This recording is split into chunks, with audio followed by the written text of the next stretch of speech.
Hello friends, ప్రస్తుతానికి మనం మెదక్ ఫోర్ట్కి అయితే వచ్చేసామన్నమాట. దీన్ని కాకతీయ రాజులైన రెండో ప్రతాపరుద్రుడు కట్టించడం అనేది జరిగింది. ఇది 12వ శతాబ్దంలో కట్టారనమాట. ఈ ఫోర్ట్ కట్టి దాదాపు ఇప్పుడు 800 సంవత్సరాలు దాటిపోయింది. సో ఇప్పుడు దీని సిచ్యువేషన్ ఎట్లా ఉంది, కట్టడాలు మొత్తం మనం చూసుకుందాం ఈ వీడియోలో. ప్లస్ ఏంటంటే మనం వీడియో మొత్తం చూసే ముందు మా ఛానల్ని లైక్ చేయండి, షేర్ చేయండి, సబ్స్క్రైబ్ చేయండి. దానివల్ల ఏంటంటే మా వీడియోస్ ఎక్కువ మందికి రీచ్ అవుతాయి అన్నమాట. సో మా వీడియో ఎలా ఉందో కూడా మీరు చూసిన తర్వాత కామెంట్ చేయండి. సో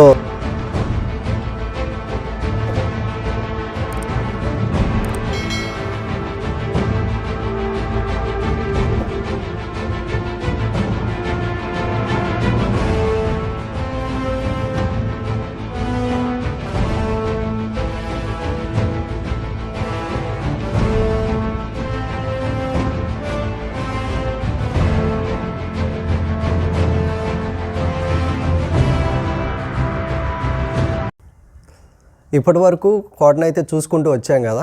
అయితే మనం ద్వారాలని దాటుకుంటూ వస్తున్నాం. మెయిన్గా ఈ ద్వారాలు నిర్మించడానికి కారణం ఏంటంటే శత్రువులు ఒకవేళ వచ్చినా ఈ ద్వారాలన్నీ దాటుకుంటూ రావాల్సి వచ్చేది. ప్లస్ సైనికులు అటాక్ చేయడానికి చాలా ఈజీగా ఉండేదన్నమాట.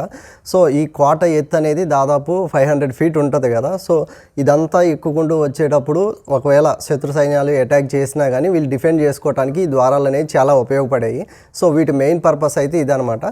ఇంకా మనం ఈ ఏనుగుల్ని గుర్రాలని కట్టేసేయి ఎక్కడుండేవి మనం చూసుకుందాం తర్వాత.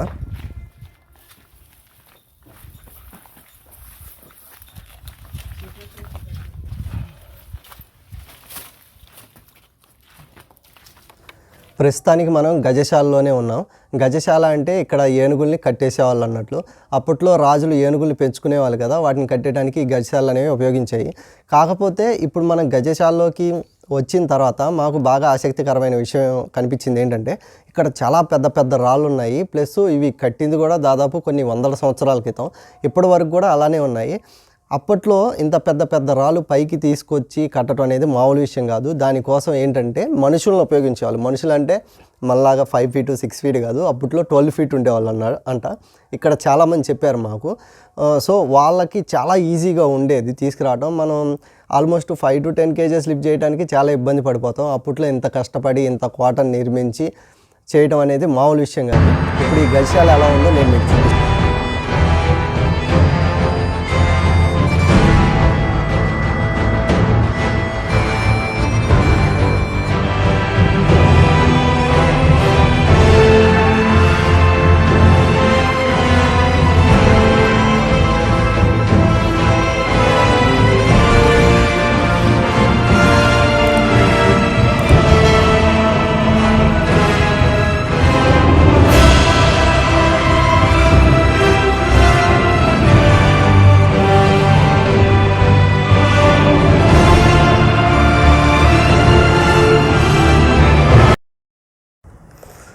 మనం శిల్పుల నైపుణ్యం గురించి, వాళ్ళ యొక్క ప్రతిభ గురించి మనం ప్రతి వీడియోలో మాట్లాడుకుంటూనే ఉంటాం కదా. అయితే ఈ ద్వారం వద్ద చెక్కిన ఈ ఏనుగు బొమ్మ దానికి ప్రతిరూపం అనుకోవచ్చు. ఈ ఏనుగు తొండంకి ఒక గదలాగా ఏర్పాటైందనమాట. ప్లస్ ఈ ఏనుగు మీద స్వారీ చేసే అతను ఈ ఏనుగుని ముందుకు తీసుకెళ్ళటానికి ప్రయత్నిస్తున్నాడు. ఇక్కడ ఈ ఏనుగు పైన ఇంకొక అతను కూర్చొని తన చేతిలో బాణం ప్లస్ విల్లు పట్టుకొని వేరే వాళ్ళపై దాడి చేయడానికి ప్రయత్నిస్తూ ఉన్నారు. అయితే ఇక్కడ ఈ ఏనుగు పైకి ఈ వ్యక్తి పైన దాడి చేయడానికి ఇంకొక వ్యక్తి అంటే శత్రువు ప్రయత్నిస్తున్నట్టుగా ఈ వీడియోలో మనకి కనిపిస్తుంది అనమాట. సో ఈ బొమ్మ అయితే మనకి ఇంత వివరిస్తుంది. ఇంత పెద్ద రాతి పైన ఇంత డీటెయిలింగ్ అనేది మామూలు విషయం కాదు. ప్లస్ ఈ ఏనుగుకి అలంకరించిన ఇవి ఉంటాయి కదా, అవి కూడా మనకి చాలా డీటెయిల్గా కనిపిస్తున్నాయి.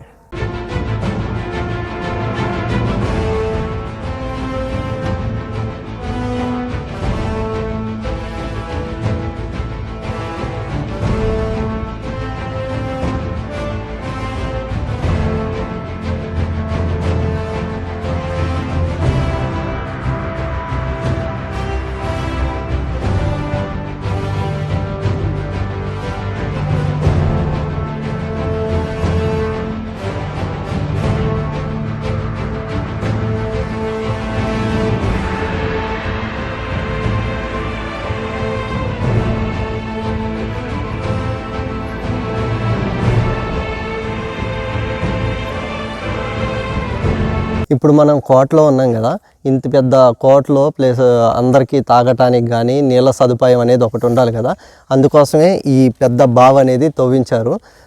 అప్పట్లో అందరూ దీన్ని ఉపయోగించేవాళ్ళు అన్నట్టు, తాగటానికి కానీ వేరే అవసరాలకు కానీ. ఇది కట్టి కూడా కొన్ని వందల సంవత్సరాలు పూర్తయిపోతున్నాయి. ఈ బావి అనేది కూడా చాలా లోతు అన్నట్టు. మనం ఇక్కడి వరకు కూడా ఈ స్టెప్స్ని, అప్పట్లో కట్టిన స్టెప్స్ని ఉపయోగించే వచ్చాము. ఇప్పుడు వాటర్ అయితే చూడండి ఎలా ఉన్నాయో.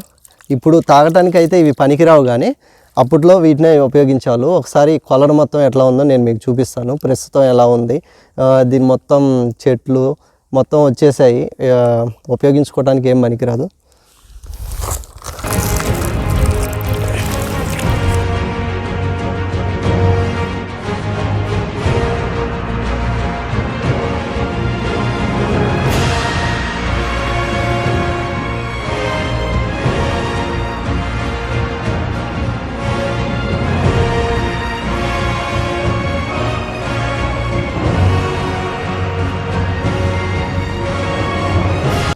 ఇప్పుడు వరకు మనం కోటను అయితే చూసుకుంటూ వచ్చాం కదా. మనం యూట్యూబ్లో చాలామంది వీడియోలు చేసి ఉంటారు మెదక్ ఫోర్ట్ గురించి, దీని యొక్క విశిష్టత గురించి, అప్పట్లో రాజులు ఎలా కట్టారు చాలామంది చెప్పుంటారు. అయినా సరే మనం ఎందుకు రావాలి, ఎందుకు రావాలనిపిస్తుంది? ఎందుకంటే మనకి చూడాలని ఒక క్యూరియాసిటీ ఉండాలి. ఎందుకంటే కొన్ని సంవత్సరాలు పోతే కొన్ని కట్టడాలు ధ్వంసం అయిపోవటం జరుగుతుంది. ఇప్పుడు మీరు చూస్తున్నారు కదా, ఇప్పుడు ఇదంతా కోట, ఇటుపక్క కానీ అటుపక్క కానీ మొత్తం చెట్లు వచ్చేసి చాలా చిరాకుగా ఉంది. ప్లస్ ఇక్కడ దీన్ని మెయింటైన్ ఎంతవరకు చేస్తున్నారో నాకైతే తెలీదు. ఇక్కడ ప్లాస్టిక్ కూడా చాలా దారుణంగా ఉందన్నట్టు. వచ్చిన వాళ్ళు కూడా కొంచెం కోటని చూసేసి ఫ్రెండ్స్తో గడిపి దీని గురించి కొంచెం తెలుసుకొని వెళ్తే బాగుంటుంది. దీన్ని కొంచెం కాపాడాల్సిన బాధ్యత మనందరి మీద కూడా ఉంటుంది అన్నట్టు. అదే నేను చెప్పి, మనం ఎలాంటి కోటకి వెళ్ళినా అక్కడ మనకి కంపల్సరీ ఒక జైలు అనేది ఉంటుంది అన్నట్టు. అప్పట్లో నేరాలు చేసిన వాళ్ళని శిక్షించడానికి ఈ జైలుని కట్టి వాటిలో ఈ ఖైదీలను పెట్టి శిక్షించడం అనేది జరిగేది. వాళ్ళకి ఫుడ్ కూడా ఒక హోల్ నుంచి కిందకు పడేయడం అనేది ఆ విధంగా చేసేవాళ్ళు. ప్లస్ ఇంత పెద్ద జైలుని కట్టడానికి చాలా సమయం అనేది పట్టేది. ఇదే జైల్లో ఎంతమందిని పెట్టేవాళ్ళో మనకైతే అంచనా అనేది వేసుకోలేము.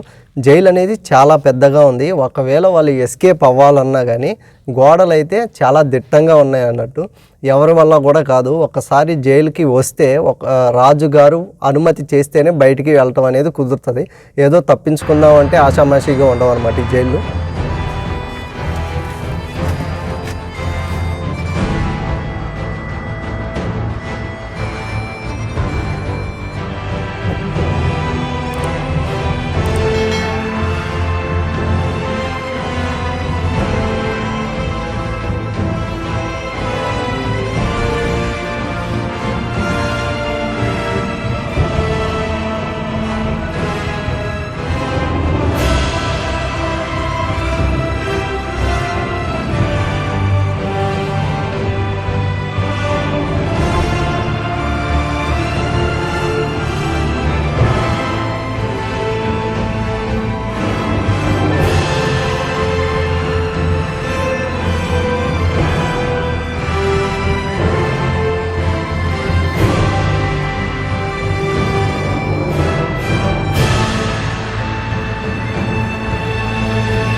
మెదక్ ఫోర్ట్ని అయితే చూసుకున్నాం కదా. వీడియో ఎలా ఉందో మాకు కంపల్సరీ మీరు కామెంట్ చేయండి. మీ కామెంట్ అనేది మాకు చాలా వాల్యుబుల్. ప్లస్ వీడియో చూసిన తర్వాత లైక్ అయితే చేయండి, షేర్ చేయండి. ప్లస్ మా ఛానల్ని సబ్స్క్రైబ్ చేసుకోండి. మీ సపోర్ట్ అనేది మాకు చాలా ముఖ్యం. మీరు సపోర్ట్ చేస్తే ఇలాంటి మరెన్నో వీడియోస్లో మేము ముందుకు వస్తాం. Thank you for watching.